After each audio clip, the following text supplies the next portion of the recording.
And thanks so much for joining us for this Wednesday's edition of Alaska Weather on the 24th day of November, 2021. I'm Dave Percy, a meteorologist with the National Weather Service, and I'll be hosting today's show. Let's see what the first graphic is coming up here, and it's heavy freezing spray graphic, heavy freezing spray at Savunga, and that's expected to continue through Friday. And specifically along the north shore of St. Lawrence Island, especially Savunga, and north winds 25 to 40 miles an hour, like you're seeing today. Temperatures in the lower to mid-teens will cause elevated surf and, more importantly, freezing spray to blow inland, freeze on objects. Again, that's through Friday, and it could damage power lines if it gets the heavy enough accumulation on there, and then the wind's jerking them around, and power lines could snap, and then you'd have power failures. So from there, going to the next graphic, here's a flood advisory out for Ward Lake near Ketchikan. A lot of rain falling down in that area. Notice the net had over 3 inches of rain in the last 12 hours, or Metlakatla, 3.19 inches in the last 12 hours. And heavy rains down that way have caused minor ongoing flooding there for the Ward Lake area, and an additional 2 to 3 inches are possible. And this is out, flood advisory for the lakes out until 9 a.m. Thursday. And moving on, we've got, a winter storm warning for heavy snow for the northern panhandle. Haines and the Klondike Highway looking for 12 to 15 inches of snow for tonight and Thursday is the warning time there. Tonight and Thursday, look for 10 to 15 inches of snow north of Juneau there, mostly around the Haines, Klondike Highway, and areas on up towards Skagway. And then from there, there's a high wind warning on the other end of the panhandle out, but that's only out until 6 p.m. That's out until, 6 p.m. this evening, so only a few more hours there. Winds gusting over 60 miles an hour. Very strong wind gusts. Dixon Entrance down over the Queen Charlotte's up around 60 to 80 miles an hour down in those areas. Some of that could work up and bring 60 mile an hour wind gusts into the southern southeast coast, again until 6 p.m. this evening, and then the threat will drop off. And from there, we've got a next graphic, wind chill advisory out for Anatuvik, Yadigan Pass area up there in the eastern North Slope areas, Northeast Brooks Range, Galbraith Lake, Franklin Bluff, Sagwan. And that's out, tonight through Friday for wind chills to 50 degrees below zero. And then for the St. Lawrence Island area and the Bering Strait coast, there's a winter weather advisory out for tonight. And of course, the gusts 40 miles an hour. Speaking of the freezing spray that they'll get, you'll also get locally visibility is reduced to a half mile at times away from the coastline in blowing snow. And finally, satellite pictures. Cold air continuing to pour southward from the Arctic through the Bering Strait in over the eastern and central Bering Sea areas, right down across the eastern Aleutians Alaska Peninsula, with snowfall levels down to sea level out in those areas, and even south of the Aleutians. Otherwise, moisture flowing from southwest to northeast there, and kind of a northward lift to the pattern over the panhandle as a series of lows track northward, and again bring the strong winds into the southern areas and heavy rain, and then the heavy snow in over the northern panhandle. See the central area there, kind of a break in between the two systems, so really not much going on in those areas by comparison. And low pressure, Gulf of Alaska basically, actually upper level low there, somewhere over the Barren Islands, southern Kenai Peninsula, center of, and of course to the west, winds are out of the north, and to the north of that, they're out of the east, pulling some of that moisture northward, or westward, toward the central interior. Snowfall amount's been pretty light over the last 12 hours, but areas from Portage to, say, Girdwood, Whittier maybe picked up as much as 4 inches or so into areas of the northern Kenai Peninsula, 1 to 2 inches, otherwise pretty light elsewhere. And most of that over the eastern part of the state, and then some light snow, kind of overwater trajectory type snow, the cold air coming over the water, picking up moisture, kind of a steady snowfall at Cold Bay, and light snow for the Pribilofs, snow showery kind of for the eastern Aleutians there. And on the chart, there's that low off the coast bringing the strong winds and heavy rain into the southern southeast coast with lighter amounts up to the north, but that'll expected to increase tonight, especially toward Lynn Canal with the heavy snow moving in. Areas of snow, southeast interior, otherwise basically dry with variable clouds over the western northern interior. Temperatures still below zero in many areas, especially west and north of the Alaska Range and the Copper River Basin. And snow and gusty winds for the Alaska Peninsula, but winds diminishing there for the Pribilof Islands. Winds also so far Cape, 52 mile an hour wind gusts there at Klawock had a 45 mile an hour wind gust. Cape Spencer as well, with Ketchikan seeing a peak wind gust so far 52 miles per hour. And otherwise out to the west, Cape Newenham had a 47 mile an hour wind gust, Cold Bay about 41 miles an hour, and St. George earlier today had 47 miles an hour, but those coming down there with the gradients weakening, high pressure ridging from the Russian Far East, the Arctic high, edging its way eastward, and then pretty gusty winds through the passes of the Brooks Range, supporting that wind chill advisory. Howard Pass seeing gusts over 50 miles an hour, and Indian Mountain seeing 35 mile an hour wind gusts. For tonight, again, winds through the passes of the Brooks Range, supporting that wind chill advisory over the western or the eastern areas there. Areas of light snow continue from the eastern Arctic coast through the east side of the state, all the way down to the Gulf of Alaska, Prince William Sound, Cook Inlet, Kenai Peninsula, snow likely tonight.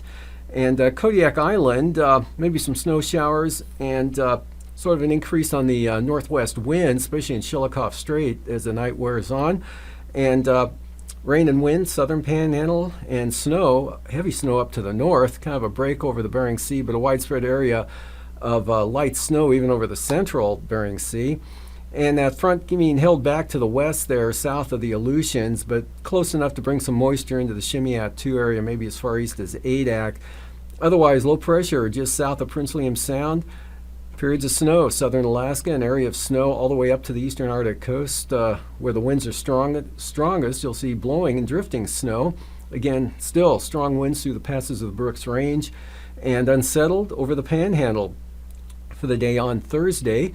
And then moving on to Friday, still low pressure persistent there in the Gulf of Alaska. It should start to dry out over Cook Inlet, the Kenai Peninsula. Still some snow showers with the cold air pouring into southern Cook Inlet, picking up some moisture, maybe clipping Seldovia with some light snow condition, as well as maybe Fognak Island. But Kodiak, mostly clear and cold over the western interior, and cold and snowy over the eastern interior. And the Panhandle still unsettled, but wind and precipitation amounts will be lighter. Front pushing finally into the Aleutian, southwest Bering Sea. They're picking the winds up and the moisture a little bit there. And otherwise, looks like winds may be lightening up, but still gusty through the Brooks Range passes. And also the western Alaska Range looking at some pretty gusty winds as well. Lows tonight in the, well, below zero. Most areas west and north of the Alaska Range, right out to the coastline. Northern Bering Sea in the teens, Pribilofs mid-20s, lower to mid-30s for the Aleutians, warmest towards Shimia. Teens for the Alaska Peninsula, 25 to 30 for the eastern Aleutians, near 12 Kodiak Island. Single numbers, south central Alaska, below zero Copper River Basin, and lows near 40 or in the lower 40s over the southern central Panhandle to near 30 up to the north. Highs tomorrow below zero, north and west of the Alaska Range, except above zero out toward the Bering Sea coast. 30s to near 40 of the Aleutians, upper 20s Alaska Peninsula, and 40s over the Panhandle. Lows the following morning, back below zero, so Sitna, Manuska Valley, Kenai Peninsula, and otherwise 20 to 40 below over the interior, and temperatures a little cooler over the Panhandle now, upper 20s to mid-30s for the lows. And then the highs on Friday afternoon in the 30s for the southeast coast, and staying below zero Copper River Basin. Single numbers, south central Alaska, 13 for Homer, and near zero for Bristol Bay, below zero everywhere else. And out to the west, St. Lawrence Island, highs in the lower teens, and Meteorologist, upper teens, but single numbers along the southwest coast. Milder over the western central Aleutians, upper 30s to lower 40s there, mid 30s for the Fox Islands, and 25 to 30 for your highs for the Alaska Peninsula area, and about 5 to 10 below for the Fairbanks area. And now, aviation weather around Alaska. First line weather graphic for Thursday morning. Marginal VFR from the crest of the Brooks Range out to the Arctic coast and beyond. And then a narrow band there extending southward from Cape Lisburne, Point Hope through the Bering Strait, St. Lawrence Island, all of the Bering Sea, Pribilofs, all of the Aleutians, Alaska Peninsula on up into Bristol Bay. Then some IFR from Yakutat covering the Panhandle and western Prince William Sound. And marginal VFR, Kenai Peninsula, Cook Inlet, northern Kuskokwim Valley along the lower Yukon River Valley, Copper River Basin, northward across the eastern Alaska Range there all the way up to the Yukon River. And for the afternoon, Thursday afternoon, IFR, Kenai Peninsula, Prince William Sound, now up IFR up across the Copper River Basin to the Alaska Range, and marginal VFR and IFR for the Panhandle. Marginal conditions, again, the crest of the Brooks Range out to the Arctic coast with IFR almost to Point Barrow, and then some IFR for the Bering Sea side of the Alaska Peninsula south of the Pribilofs. Otherwise, Bering Sea, Aleutians, marginal VFR right up to the Bering Strait. And for the morning Friday, IFR. Now, deterioration of conditions up there definitely for the North Slope and Arctic coast into the Brooks Range, as well as the central interior and the western and central Tanana Valley on northeastward there to the Yukon Flats, and from Eagle northward to Arctic Village, and then North Gulf Coast, Kenai Peninsula IFR, and then marginal for the Panhandle, except over toward Hyder and Stewart, which is in Canada. So Hyder, IFR there, and marginal VFR for Fognak Island, Kodiak Island VFR, Alaska Peninsula, Aleutians, Bering Sea still marginal with some IFR creeping into Shimianatu. And then for the afternoon Friday, that area out west there expands north and eastward. They're almost to Adak, not quite though, but the western Aleutians socked in with IFR. Bering Sea, no change, marginal VFR all areas, and Aleutians, marginal VFR eastward to the Bering Sea side of the Alaska Peninsula, up across Nunivak Island, St. Lawrence Island to the Bering Strait, and Seward Peninsula, though, VFR, northwest and western interior, VFR, all the way down to Bristol Bay, Kodiak Island, Fognak Island, VFR, marginal VFR for the Barrens, Kenai Peninsula, most of Cook Inlet, Manuscus to Sitna Valley, and IFR there, central interior, up across the Yukon Flats, eastern North Slope, eastern Arctic coast, and the central Brooks Range, IFR, eastern North Gulf Coast, as well as Prince William Sound, some of that creeping into the Copper River Basin, and marginal VFR for the Panhandle. Anatuvik, look for occasional marginal VFR throughout the day Thanksgiving. And also for Adigan, same forecast, occasionally marginal. Lake Clark and Merrill, no different, marginal VFR. Either approach and kind of a marginal VFR kind of day coming up for rainy as well. Windy, same forecast, marginal VFR, both north and south. Isabel, IFR. And from Antasta, IFR, southern entrance, otherwise marginal VFR. Tanita, marginal VFR trending toward IFR, becoming IFR in the eastern entrance, otherwise marginal. And Portage, IFR. And for Chilkoot and White, IFR as well. Freezing levels. Surface there, south of the Pribilofs, actually cutting across Unmak Island just north of Atka, and then well south everywhere else, up toward the eastern North Gulf Coast, cutting through the central Panhandle, otherwise 2,000 to 6,000 feet there from the northern Panhandle down to the Queen Charlottes. And for icing, look for icing potential, heaviest icing probably be over the Panhandle and the eastern North Gulf Coast, with lighter icing potential of more of the light mixed or rime variety there for the Alaska Peninsula, Bering Sea, and the Aleutians, as well as south central or for Kenai Peninsula, Prince William Sound, maybe into the Manusca Valley, southern southeast Copper River Basin. Jet stream, upper level low, Kenai Peninsula, western Brooks Range, upper high over the southwest Bering, so north-northwest flow, 65 knots across central and eastern Bering Sea, 100 knots cutting in across southern Panhandle. 9,000 feet, flow around the low there right over the Kenai Peninsula, and 3,000 feet, same thing, 55 knot easterlies, the northwest coast there, 40 knot north-northwest. There along the west coast, 50 knots to Kamishak Gap and the Barren Islands, and 40 to 45 knots into the southern panhandle. Turbulence. Look for considerable moderate chop, southern half of the southeast coast, Kodiak Island, the Alaska Peninsula, including the Aleutian Range, Togiak Bay, and much of the northern interior, and along the Brooks Range.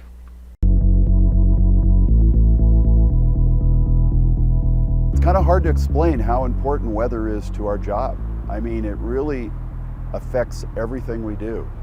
In 2018, NOAA launches the GOES-S satellite, which takes its place in orbit as GOES-17.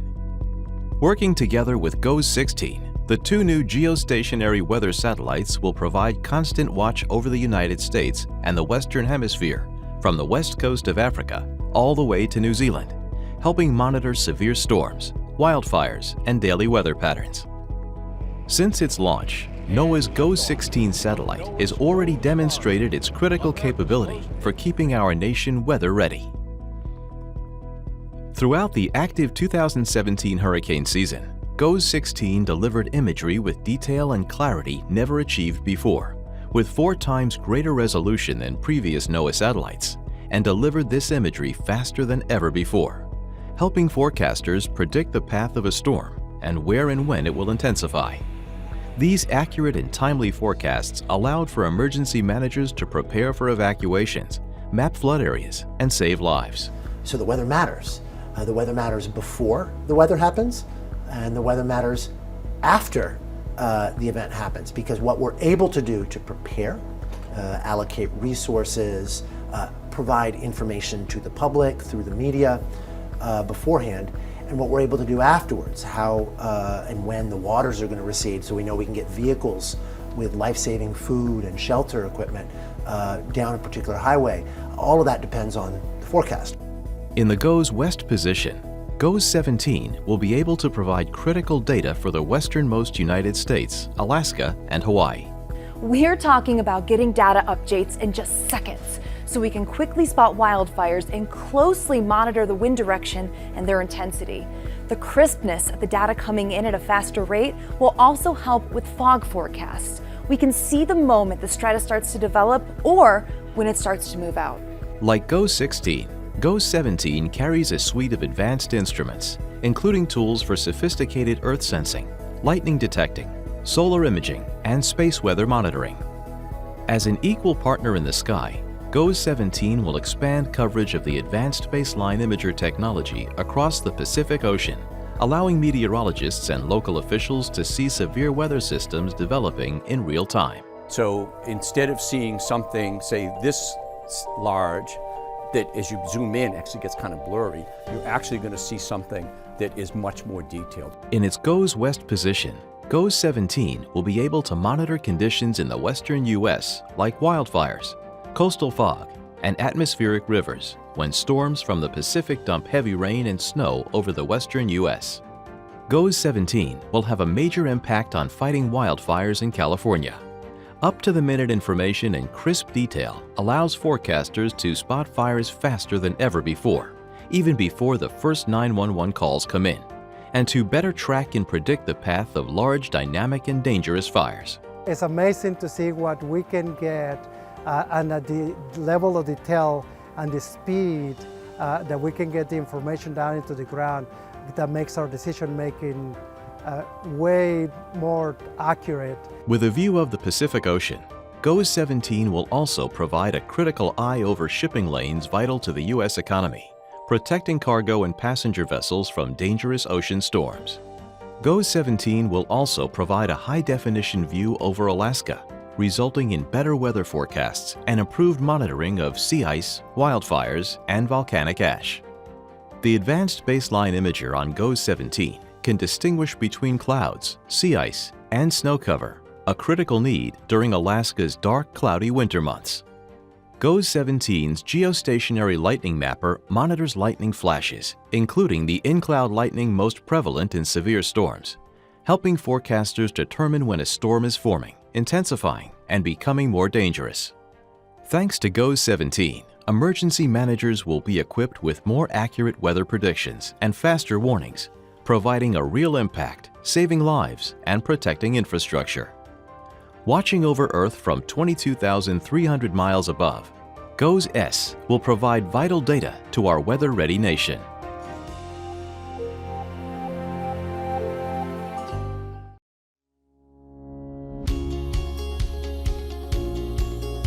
Hi, I'm JPSS.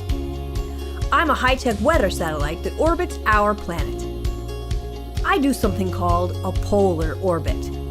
I circle the Earth from North Pole to South Pole, over and over, while the Earth spins.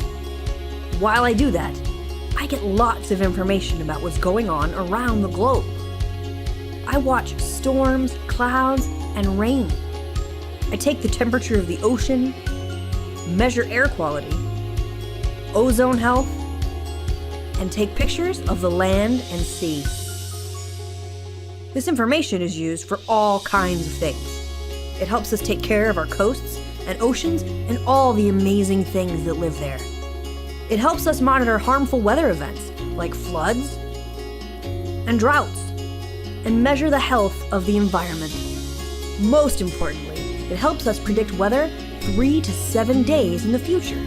That means I can be a big help ahead of storms, where future warnings are important. I send information to the National Weather Service.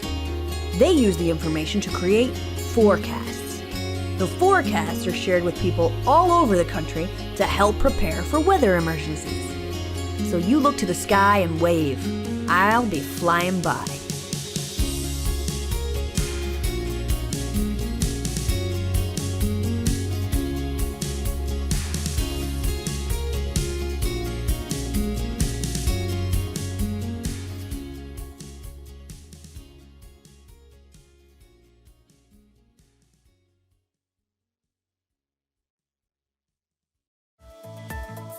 And now, marine weather around Alaska. Welcome back. Looking at the sea ice analysis from the 20th, 4 days ago, and then comparing it to today, you can see quite an advance to the west and southwest there, especially there in Bristol Bay, quite an increase in the sea ice there, and closing in now on the east side of St. Lawrence Island from the Seward Peninsula and Norton Bay area. Again, this being on the 20th, and then today's analysis. And that should continue to expand west and southwest and southward from the Bering Strait toward the north side of St. Lawrence Island over the next several days. Also look for a continued increase in ice conditions, Cook Inlet, Kamishak Bay. And for coastal water forecasts, gale warnings on the south coast, west-southwesterlies 25 to 35 knots, seas up to 22 feet. Gale warnings for Clarence Strait, south 35 knots for the day Thursday, south 20 knots for Stevens Passage, and 10 knots from the south for Lynn Canal. Small craft advisories on the central north coast, west winds 25 to 30 knots, seas 12 to 15 feet.